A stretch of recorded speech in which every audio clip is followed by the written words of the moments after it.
नमस्कार दोस्तों, मैं हूं शम्मी छाबड़ा और फिर से स्वागत करता हूं the Shammi Chhabra laughter and talent show के एक नए एपिसोड में। आपका स्वागत है।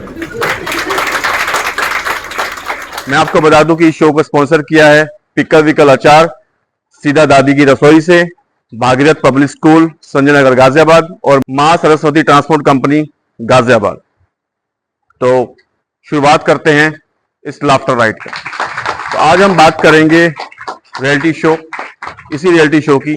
और इस रियलिटी शो में जैसे स्टैंड अप होता है और ऐसी दुनिया में स्टैंड अप्स होते हैं, अलग अलग स्टैंड अप कॉमेडियंस अलग अलग स्टैंड अप करते हैं। और जब अलग अलग स्टैंड अप अलग अलग जगह पे होता है तो अलग अलग जगह पे जाने का मौका मिलता है, डिफरेंट डिफरेंट कल्चर को देखने को मिलता है, डिफरेंट डिफरेंट लोगों से भी मिलने का मौका मिलता है। और कमाल की बात बताऊं, डिफरेंट डिफरेंट डिमांड्स भी आती हैं और ऐसी ऐसी डिमांड्स आती हैं मैं आपको बता नहीं सकता। तो मैं आज कुछ कुछ चीजें आपसे शेयर करूंगा जो मेरे साथ एक्सपीरियंस हुआ। तो एक बार हमारा शो था बैंकॉक में। तो बैंकॉक भाई चले गए, हैपनिंग प्लेस है। अभी आप लोग अदरवाइज मत लो, बैंकॉक में और बहुत सारी चीजें भी होती हैं। जो चीजें आप लोग सोच रहे हो वो चीजें तो होती हैं, उसके अलावा बहुत अलग अलग चीजें भी होती हैं। शूटिंग करने भी हम लोग जाते हैं और बहुत ब्यूटीफुल प्लेस है, पता है, आपने सुना होगा। तो बैंकॉक में शो था एक क्लब में। अब भाई शो की बारी आई, बैंकॉक घूमे, रात को शो था। अब शो में जब करते हैं तो कोई ना कोई आदमी जो होता है या औरत क्या होता है, कोई ना कोई डिमांड कर देता है। तो एक जैसे ही शो स्टार्ट होने वाला था तो एक आदमी खड़ा हुआ भाई, कहता सर आपको मेरी डिमांड पूरी करनी पड़ेगी। अब उसके साथ 4 बॉडीगार्ड। तो वैसे एक तो परदेश, ऊपर से बॉडीगार्ड वाला बंदा। तो मुझे लगा वैसे ही गैंगस्टर है भाई, एक बार में तो वैसे ही फट गए। मैं कहा चलो डिमांड सुन लेते हैं। मैं कहा कहिए सर क्या डिमांड है। कहते देखिए सर, ये जो बैंकॉक है ना, ये फेमस है रोमांस के लिए, सेक्स के लिए। और कई बार तो इस चक्कर में शादियां भी हो जाती हैं, लोग पेयर वेयर बना के अपना घूमते घामते हैं। तो मुझे कोई ऐसा जोक सुनाइए जिसके अंदर रोमांस हो, सेक्स हो, मसाज हो, क्योंकि बैंकॉक में मसाज फेमस है भाई। तो ये 3 चीजों का तड़का उस आपके जोक में होना चाहिए।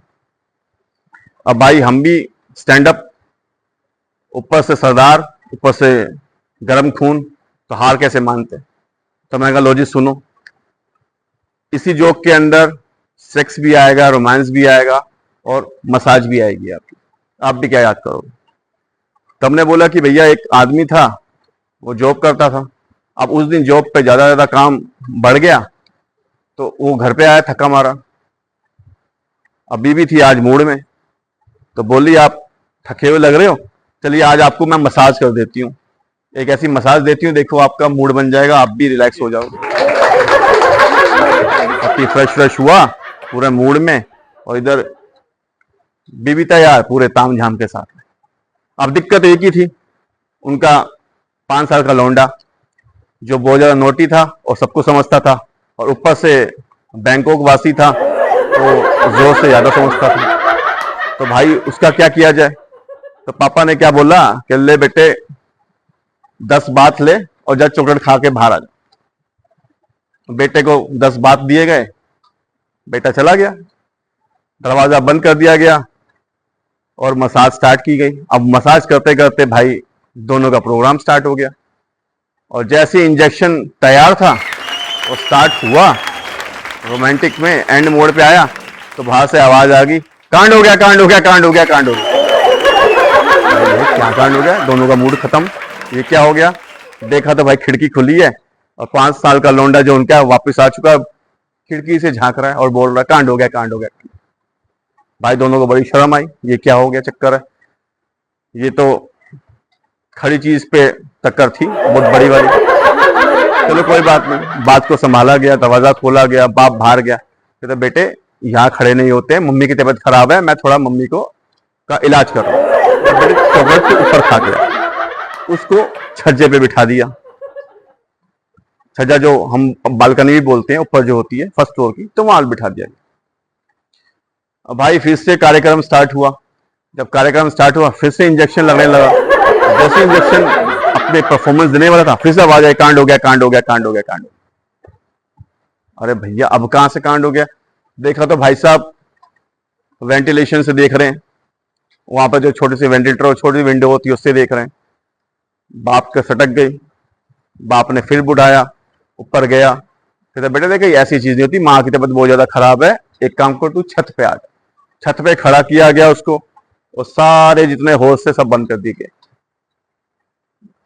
पिताजी फिर नीचे आए, माताजी को फिर से उसको मसाज दिया, दोनों की परफॉर्मेंस फिर से स्टार्ट हुई। अंदर अंधेरा था, बाकायदा सब कुछ स्टार्ट हो गया, फोर प्ले किया, सब कुछ किया, और जैसे ही इंजेक्शन लगने वाला था फिर से आवाज आई कांड हो गया, कांड हो गया, कांड हो गया। बाप हो गया फ्रस्ट्रेट, क्योंकि तीसरी बार था ये। बाप ऊपर गया, छत पे गया और खींच के चपेट मारी लड़के को। भूतनी के ये तब बता किसका कांड हो गया? कहते बबलू की माँ का कांड हो गया। क्या तुमने कैसे मालूम बबलू की माँ का कांड हो गया? कहते वो भी तो छत पे खड़ा।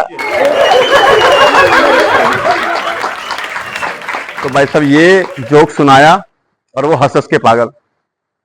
और बाद में मुझे मालूम चला कि जिस क्लब के अंदर वो जो शो हो रहा था, ये भाई साहब उसका क्लब का मालिक था। तो इस टाइप के लोग भी आते हैं। एक बार क्या हुआ कि हम लोग अहमदाबाद में शो था भैया, गुजरातियों के एरिया में, और आजकल तो गुजराती लोग पूरा रूल कर रहे हैं। अडानी साहब, अंबानी साहब, बड़े बड़े बिजनेसमैन गुजरात से आते हैं। और अच्छी सिटी है, साफ सुथरी सिटी है, मोदी जी का अपना शहर है।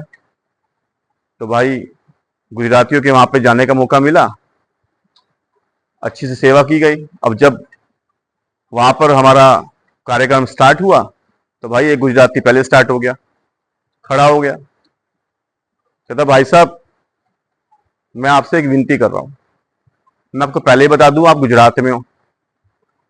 मैं कहा हाँ, मुझे भी लगा कि मैं गुजरात में हूं, मैंने ये तो नहीं बोला कि मैं हिंदुस्तान में हूं, मैंने तो ये भी नहीं बोला कि आप हिंदुस्तानी हो, मुझे यही लगा कि आप गुजराती हो।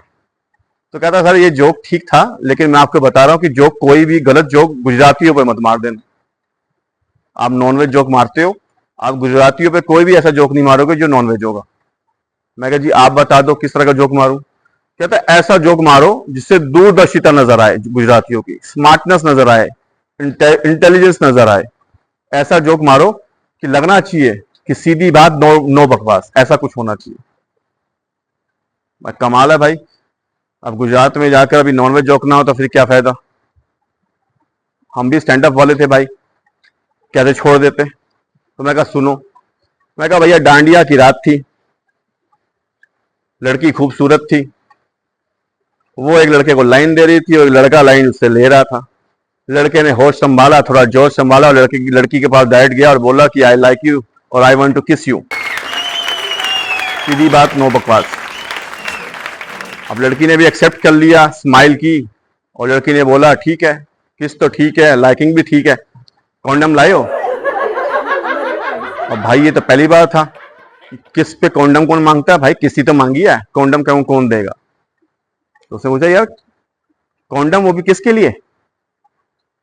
तो लड़की का जवाब बड़ा एपिक था, बहुत दूरदर्शिता वाला जवाब था। उसने बोला तू मुझे पसंद करता है, तुझे मेरी किस लेनी है, जब तू मेरी किस करेगा तो तेरा रॉकेट खड़ा होगा उड़ान के लिए, तो जब उड़ान के लिए खड़ा होगा तो सही जगह पे पहुंचेगा, जब सही जगह पहुंचाने के लिए उसको क्या छतरी नहीं बनाएगा? कॉन्डम चाहिए उसके लिए। तो भैया वो लड़की का जो जवाब था तो वो पूरा दूरदर्शिता, स्मार्टनेस और इंटेलिजेंस से भरा हुआ। तो भाई वो गुजराती बहुत हंसा कि कुछ नॉनवेज भी कर दिया और बड़े प्यार से बता भी गया। तो इस टाइप के लोग हमें टकराते रहते हैं। तो भैया वो गुजरात वाला केस हुआ और गुजराती इतना खुश हुआ ना कि मजा आ गया। अब भैया अब जब स्टैंड अप की बात चल रही है और मेरा बावला दोस्त चौधरी नाच के अंदर आए तो बात नहीं हो सकती। और चौधरी तो हाजिर जवाब है, आपको मालूम ही है, मेरा जाट कौवा बिरयानी जैसे दिखने वाला। तो उसको शौक चढ़ा स्टैंड अप करने का। तो भाई साहब वो गए स्टैंड अप करने, तो किसी ने पूछ लिया अरे चौधरी साहब आपको बुरा नहीं लगता कि आपकी ताजी गर्लफ्रेंड आपको मिलती नहीं है, आपसे पटती नहीं है? तो भाई ने गुलजार साहब का एक शेर उठाया और अपने वे में तोड़ मोड़ के बोला। तो क्या बोला? हमें अफसोस काय को कि हमें ताजी गर्लफ्रेंड ना मिली, हमें अफसोस काय को कि हमें ताजी गर्लफ्रेंड ना मिली, अफसोस तो उन ताजी गर्लफ्रेंड को भी है, उनको कहाँ हम मिले। तो भैया वो ऐसे जवाब देता। तो एक बार क्या हुआ, किसी ने, एक शरारती लड़का था, उसने पूछ लिया कि सर ऐसा बताइए चौधरी साहब, ऐसा कौन सा पान है जिसको खाया नहीं जा सकता? ऐसा कौन सा पान है जो खाया नहीं जा सकता? तो भाई साहब उसने बोला कि देखो भाई साहब, इसका जवाब तो दो हैं, लेकिन जो आप सोच रहे हो वो मैं ना दूंगा। इसका जवाब है जापान, और तुम सोच रहे हो स्तनपान। तो चौधरी बहुत जल्दी समझ जाता, मतलब नव समझता था। तो मैं आपको एक बात बोलूं कि कॉर्पोरेट में हम लोग जाते ही हैं, नए नए पार्टी में जब होता है, तो एक जगह शो चल रहा था, और कहीं ना कहीं जब दारू वारू ज्यादा हो जाती है उन लोगों की, और जब स्टैंड अप चल रहा होता है, तो वो लोग ओवर स्मार्टनेस दिखाते हैं। वो स्टैंड अप कॉमेडी की जो कॉमेडियन आता है उसको इंसल्ट करने की कोशिश करते हैं, कई लोग होते हैं। तो ऐसे ही कपल था भाई, स्टार्ट हो गया, पतली सी बिल्कुल सिकड़ी सी लड़की और उसका हस्बैंड टिंगा था। अब स्टैंड अप से कॉमेडियन से वाले से उसने पंगा ले लिया भाई, चौधरी से मान लो पंगा ले लिया उसने। अब चौधरी तो भैया चौधरी है, गरम दिमाग गरम खून, बदला तो पूरा लेगा। और मैं एक कमाल की बात बताऊं, जब स्टैंड अप होता है ना, और इस टाइप के जब हमें लोग मिल जाते हैं, तो हमारा आधा काम वो कर देते हैं, क्योंकि हमारे आधे जोक तो उन्हीं के ऊपर होते हैं। मेहनत बेचारे वो करते हैं, मजा हम लेते हैं, तो पब्लिक हंस के नीचे गिर जाती है। तो भैया वो उन लोगों ने बहुत ज्यादा इंसल्ट कर दी। अब था बदला लेने का टाइम, हमें बोला गया कि भाई जोक सुनाओ। तो भाई जोक सुनाया गया कि सर और मैडम ये आपके लिए है, क्योंकि उसने बहुत ज्यादा इंसल्ट कर दी थी। तो भाई उसने बोला कि लेडी जो है वो अपने हस्बैंड के पास गई, बोली जी मुझे शॉपिंग करने जाना है। कहते किस बात की शॉपिंग करनी है? और बंदा जो है पैक शैक पी रहा था, कहते मुझे ब्रा खरीदनी है, ब्रेजर जो होता है ब्रा खरीदनी है। तो 2 पैक अंदर जा चुके थे, कहते bra is not for you. अब bra is not for you मतलब एक तरह की इंसल्ट है। कहते you have a small thing, so bra is not for you. बंदी को चिढ़ लग गई कि भैया, तो बंदी ने एक जवाब देखो, कहते कल आप भी तो अंडरवेयर खरीद के लाए थे, it was not for you. मैंने कभी बोला साइज के ऊपर कि that underwear is not for you? भाई अभी ये तो सड़ गई, बात आगे बढ़ गई, पब्लिक हंस रही है। अब वो दोनों भिड़ गए। अब वो आदमी क्या बोल रहा है, देख भाई कील जितनी छोटी हो ना उतनी नुकीली होती है, और मैंने 2 बच्चे पैदा किए हैं। बंदी का जवाब एपिक था, और सब हंस हंस के गिर पड़े।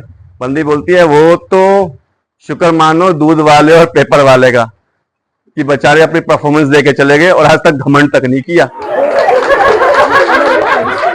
जताया तक नहीं कि जिन्हें जो लोग तुम्हें पप्पा पप्पा बोल रहे हैं ना, कहीं के हो रहे हैं वो बंदा बेहोश, पब्लिक हंस हंस के गिर रही है, हम लोग मजे ले रहे हैं सर। हमने सिर्फ चिंगारी थी, थोड़ा सा घी डाला, काम वही हो गया। तो भैया इससे एक बात समझ में आती है, कभी भी स्टैंड अप वाले से पंगा मत लो, नहीं तो नंगा कर देगा और अच्छे तरीके से करेगा। तो ये था आज हमारा स्टैंड अप के कुछ एक्सपीरियंस जो हमने आपसे शेयर किए, और आशा करता हूं कि आपको पसंद आया होगा। Thank you so much.